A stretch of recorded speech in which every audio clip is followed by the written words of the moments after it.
שלום חברים, וכיף שחזרתם לסרטון נוסף שלי. היום הולכת להיות כאן אורחת מאוד מיוחדת. מילדה שעברה קשיים חברתיים וקשיים פיזיים, היא הפכה לדוגמנית מצליחה, והיום היא גורו של התפתחות אישית וזוגית. קבלו את רותם חג'אג'.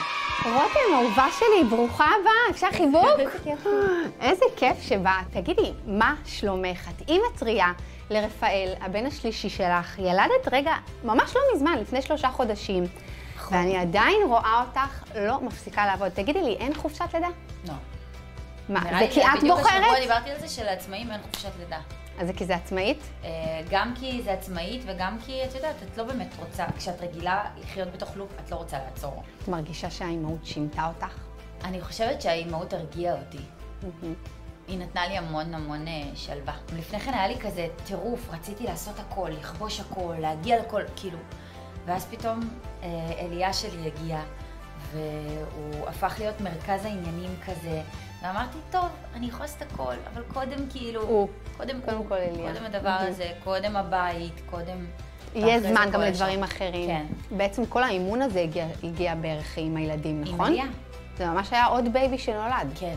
זה היה הנקודה שישבתי בה ואמרתי, זה לא מספיק לי, אבל אני רוצה ללמד את הנחת, כאילו, לקחת את המקום שאני נמצאת בו, ולהעביר את זה לאנשים אחרים. התחתנת עם צחי חג'אג' שהוא מבוגר ממך ב-18 שנה, היה גרוש עם ילדים. היה לך איזשהו חשש כזה של התגובות, בגלל שכבר יש לו ילדים, כאילו, חשבת לעצמך, האם הוא רוצה עוד ילדים איתי, או שלא חששת מזה? כשהכרתי אותו הייתי נורא צעירה, אז... לא חשבתי על זה בכלל. זה לא היה משהו שעלה לי בראש ילדים. אז את יודעת, היה לי את ה... בת כמה היית? הייתי בת 24 וחצי. היה לי את הזמן, את יודעת, ליהנות ביחד, ואז פתאום התעוררתי בבוקר והגעתי לגיל 28. ושם כבר התחלתי, את יודעת, להבין את ההשלכות של הדבר הזה. כן. יהיו ילדים, כאילו... אז זו שיחה בעצם שהתנהלה ביניכם? זה משהו שכאילו שיתפת אותו, או ש... תראי, מי שמכיר את בעלי, אני מכירה פשוט את הבן אדם, לא חשבתי שהוא היה נמצא איתי כל כך הרבה שנים והיה משלה אותי. תגידי, הילדות שלך נראתה קצת אחר ממה שאת חיה היום. עברת התעללות בעקבות המום שהיה לך? ספרי לנו קצת. עברתי חוויות בילדות לא פשוטות מבחינה חברתית.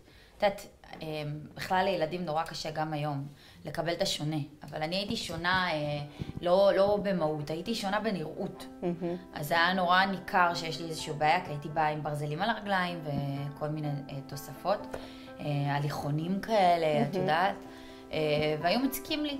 היו שרים לי שירים ומקניטים אותי וזורקים לי סוכר על הראש ומרביצים לי ועושים לי כל מיני דברים שאתה לא רוצה שהילד שלך יחווה ויעבור. זה בעצם מה שנתן לך את הדרייב אולי להצליח ולעבוד איזשהו מקור השראה ככה, לא להישען על הצלחה של אחרים, להיות בעצמך. אני גדלתי בבית שאימא שלי תמיד הייתה חוזרת על אותו משפט ואומרת לי, לא משנה, את תגיעי בחיים, לא משנה עם מי, לא משנה כמה כסף יהיה לך, אף פעם אל תעצרי. בשנים האחרונות ממש הפכת לקואוצ'רית, למעין גורו להתפתחות אישית.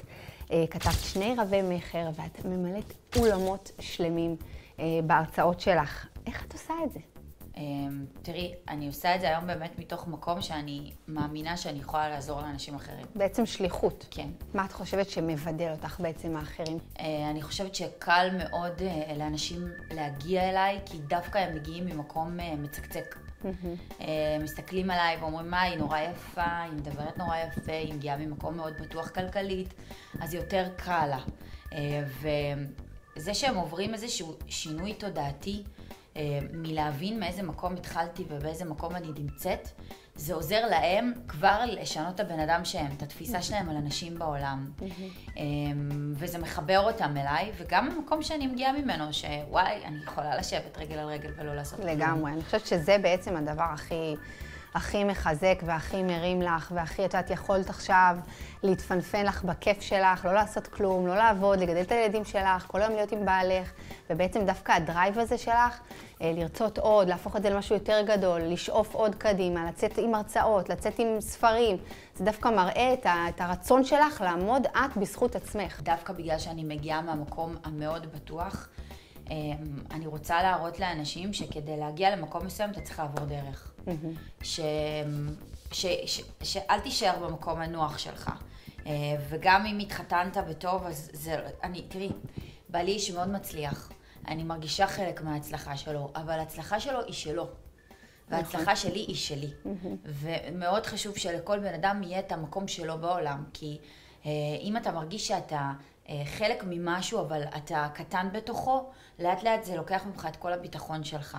והיה לי מאוד מאוד חשוב להראות שיש לי את האיכויות שלי ואת היכולת שלי, לעשות משהו גדול בעצמי. היום את מאוד מאוד משפיעה גם באינסטגרם. יש לך חשבון מפואר עם 130,000 עוקבים, זה המון. כמה באמת האינסטגרם משקף את החיים האמיתיים שלך? לגמרי משקף. יש דברים שלא תפרסמי שם? כל מה שקשור לחיים הטובים אני די מצניעה. עד כמה שאפשר, בסוף בואי, כאילו. אני מצניעה, אפשר. כן. בואי נגיד ככה. הילדות שלך הייתה נראית אחרת לגמרי. בעצם זה מה שיצר לך את הדרייב להצליח בחיים. את לא מפחדת של הילדים שלך, שהם מקבלים כביכול הכל. לא יהיה להם את הדרייב הזה? אני יכולה להגיד שזה שיחות שאני מנהלת עם בעלי כל הזמן. ברור שיש את הפחד הזה, אבל מצד שני אני נגיד, פה יש לי יתרון מאוד מאוד גדול. יש לי הרבה יתרונות מזה שיש לבעלי ילדים מנישואים קודמים, כן? אוקיי. אחד, הם האחים הכי מושלמים לאחים שלהם, באמת. ובית, הם דוגמה נהדרת. וזה גם דוגמה שמראה לי שבסופו של דבר, החינוך שאתה מקבל מהבית זה הדבר הכי חשוב בעולם. והם כולם עובדים כבר בעסק, וקוראים את התחת, ועובדים מבוקר עד לילה, ואת יודעת, הם חונכו על ערכים כאלה שאתה תקבל אם אתה תוכיח שמגיע לך. אז תמיד שאני אומרת לבעלי מה, ואנחנו לא מפנקים את הילד יותר מדי, ואנחנו לא נותנים לו יותר מדי, קודם כל אני נזכרת באבא שלי שבחיים לא אמר לי לא. כן. כאילו, אני קיבלתי מה שאני רוצה בתור ילדה, ברמת כאילו 800,000 ברביות מכל הצבעים, כי הם הרגישו גם שהם נורא צריכים לתת לי, ולא קרה לי כלום, כאילו להפך.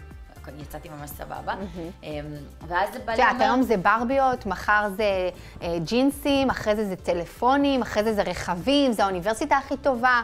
אני יכולה להגיד לך שנגיד עכשיו סתם אני לוקחת את אליהו שלי, פתאום הוא אוהב נייק, מה הקשר? אתה בן 5. אבל הוא רואה את הילדים, ואתה יודעת, הם רוצים נייק, אם תקחי אותי לנייק, מאיפה אתה יודע מה זה נייק? אני לא אומרת לו, אני לא קונה לך את הנייק. אני כן קונה, אבל אני קונה משהו אחד, את יודעת, כאילו... מדי פעם כזה. לא עכשיו בכל הצבעים ובכל הגזרות. ואני דואגת להסביר לו שכאילו אני עובדת נורא קשה בשביל הכסף הזה. אמא ואבא עובדים קשה, אתה צריך להעריך כשאתה מקבל. את מספרת להם על הילדות שלך, על הדברים שעברת, על זה שאולי היה לך קשה. כן, לפעמים כשהבן שלי נגיד או הבת שלי מתפרצים כזה בבכי על איזה משהו כי הם נסרטו, אז אני אומרת, אתם זוכרים שלאמא יש חורים ברגל? אתם זוכרים מה אמא... חוותה. הייתה מספרת לכם על הכאב שלה, שאני הייתי דואגת לעצמי, אבל זה היה כואב לי, ואני ידעתי שאם אני אבכה זה לא יעזור. ואז הבן שלי אומר, נכון אמא, נכון, אני אעזור לעצמי, אני איך לשים פלסטר. אני לא מאמינה שיהיה להם אי פעם בחיים את הדרייב שלי, או את הדרייב של בעלי. אבל יהיה להם דרייב משלהם. עד כמה התגובות של עוקבים, של אנשים, של טוקבקים, עד כמה התגובות האלה חודרות אלייך ומשפיעות עלייך? הן לא משפיעות עליי בכלל, הן לא מעניינות אותי אפילו. אין איזושהי תגובה אחת שפגעה בך? וואי, היה לי איזה משהו לפני כמה שבועות, אפילו העליתי אותו באינסטגרם, וזה היה בגלל שחברה שלחה לי את זה, כי אני לא נכנסת לראות. אוקיי. אז חברה שלחה לי את זה, ואז קראתי את התגובה, והיא הייתה כל כך מחרידה בעיניי, והעליתי את זה. למה חברה שלחה לך את זה, רותם? כי היא כאילו שלחה לי את זה, אותה נורא הצחיק, שכאילו... מישהי רשמה על התוכנית בוקר, כאילו. למה נותנים לחג'אג' כאילו פינה בתוכנית בוקר? יש כל כך הרבה בנות שצריכות את הכסף. בואי, זה לא על הכסף. ואז אני אמרתי, רגע, כאילו, אם יש לי כסף, אז זה אומר שאני לא צריכה לעשות כסף, וכאילו אני לא צריכה לעבוד ואני לא צריכה להתפתח. כאילו, אז אם מישהי אחרת מתפתחת, זה יותר טוב מזה שאני אתפתח, כי היא צריכה את זה יותר ממני, כאילו. איזה תפיסה עקומה, כאילו, יש לאנשים. זה תפס אותי בנקודה הזו של, כאילו, איזה תפיסה עקומה יש לאנשים. כאילו, אם יש לך כסף, אל תעשה עוד כסף. אם אתה מצליח, אל תצליח יותר מזה. זה כמו, את יודעת, יש את הפרשה הזו עכשיו על השחקנים, שכולם אומרים, יואו, למה אותו שחקן תקוע כל הזמן על הטלוויזיה? כי הוא שחקן טוב? קראתי באחת הכתבות איתך, שברגע שהתחלת להצליח כדוגמנית, החלטת שאת לא רוצה להיות יותר דוגמנית. מה קרה? זה קרה לי בהמון עסקים. כאילו, נורא רציתי, נתתי כאילו את כל כולי בשביל זה, הלכתי למיליון אודישנים, שמעתי מיליון פעם, לא שנים אמרתי אני רוצה להיות דוגמנית, ואז כשהתחלתי להיות דוגמנית, פתאום הייתי מרוחה על מלא שערים וכתבות ובכל מקום, אמרתי, רגע, תעצרי, את אוהבת את זה, את לא אוהבת את זה? לא אוהבת את זה. מה לא אהבת? אני חושבת שבגלל שאני תמיד רציתי סיפוק לרגש שלי, אז רציתי להרגיש שכשאני עושה משהו, הוא נותן לי כאילו משהו. אני מגיל ממש קטן, הייתי צופה כל הזמן באריאל מבת הים הקטנה, ומדמיינת שאני נסיכה ושאני הולכת כמו כל בני האדם, זה היה כאילו החלום הגדול שלי. והכי קרוב לאריאל היה הדוגמנות. הייתי בטוחה שזה ייתן לי להרגיש איזושהי תחושת יופי וטוב, ובאמת זה עשה את זה. אולי זה בא מהמקום הזה של הקושי החברתי שחווית בתור ילדה. כן, רציתי להוכיח לעצמי. הרבה דברים שעשיתי זה היה כי רציתי להוכיח לעצמי, אבל זה לא סיפק אותי. ואז זה כבר התחיל לגבות ממני מחיר יותר יקר, אז כל פעם שהרגשתי תחושה שהיא לא נעימה לי, כאילו, לא רציתי את זה יותר, ועצרתי ממש בזמן. אם הבת שלך תרצה לדגמן, מה תגידי לה? אחלה. סבבה לגמרי, למה לא? מה שעושה לה טוב. מה שעושה לה טוב. ספרי לנו על מה את עובדת בימים אלו. אני עובדת על להגשים חלומות. איזה חלום, נו, איזה חלום, משהו ככה פיקנטי. יש לי מלא חלומות במגירה. כן, כמו מה? כתב שני רבי מכר. נכון. האולמות שלך מתפוצצים. קודם כל יש לי עוד ספר שאני נורא רוצה לכתוב. יואו, על מה? אני לא יכולה לספר לך, שני. אוקיי, נו, רציתי איזה משהו. אני לא יכולה לספר לך. שקצת לקחתי ברייק מהכתיבה, אז אני אניח את זה קצת בצד. יש לי הרצאה חדשה שאני כותבת אותה, שאני רוצה לעלות איתה על הבמה. שאני חושבת שהיא מתנה, כאילו, בכלל לכל האנשים בעולם. זה משהו שאת רוצה לשתף, או עוד לא, רק שזה יהיה מוכן? אני קוראת לזה יוצרים אנרגיה. אני כאילו רוצה ללמד אנשים איך הם יכולים לשנות את האנרגיה שלהם בשנייה. וואו, ואיך נשמע מעניין. אנרגיה משפיעה על ההתנהלות שלנו. מאוד מעניין. יש לי עוד כמה דברים במגירה שלא הספקתי לעשות, ובא לי, אבל אני בעיקר השנה הולכת לעוף על אבל החיים. עכשיו את רוצה לעוף על החיים, בדיוק, לבלות בעיקר וליהנות. השנה הולכת לעוף על החיים, כן. אני מרגישה שאני צריכה את זה ממש. מגיע לך. רותם חג'אג' בעוד 5 שנים? רותם חג'אג'. רותם חג'אג'? כן. כמו שהיא עכשיו. כמו שהיא עכשיו. זאת אומרת, תודה על מה שיש. לגמרי. טוב, אהובה, רגע לפני שאנחנו מסיימות, את מוכנה לשאלון אינסטגרם מהיר? כן. מי האחרון שעשית לו unfollow? חשבתי על לעשות unfollow למישהו היום, זה נחשב? נו כן, תגידי למי. שתפי אותנו. האמת שזה היה, לא, אני לא יכולה לשתף.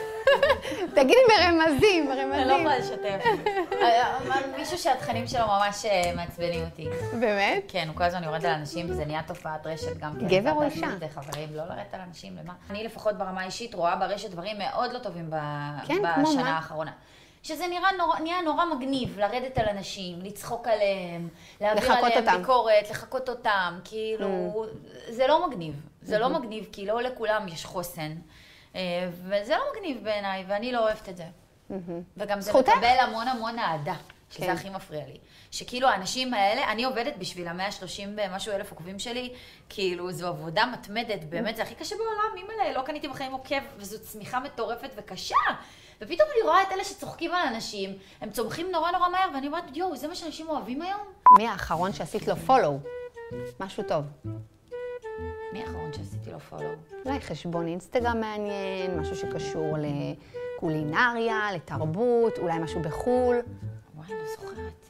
איזה בלוגרית. זה לא חשוב לי. לא חשוב לך. נכון, מה חשוב? האינסטגרם הוא חשוב, שלא תגידי את זה. לא, האינסטגרם חשוב, אבל זה פחות, גם מי לא, נגיד אני בחיים לא אוריד ממישהו עוקב, גם אם הוא לא מעניין אותי. יפה, גם אני לא.